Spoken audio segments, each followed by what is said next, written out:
Исторические места и памятники Ингушетии остаются неизученными из-за труднодоступности и в связи с различными ограничениями, связанными с пограничной зоной. Значительный вред башенной архитектуре ингушей был нанесен в результате карательных экспедиций царских времен, а также в период депортации ингушского народа. Примером такого рода событий является этническая чистка ингушей в Галгаевской равнине в Западной Ингушетии в первой половине XIX столетия. Записано в «Известия Кавказского отдела Императорского русского географического общества», том 2, 1894 год.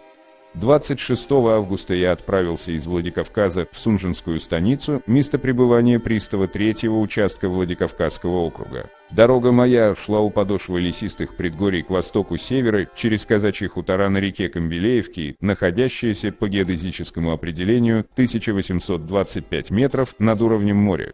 В Сунжинской станице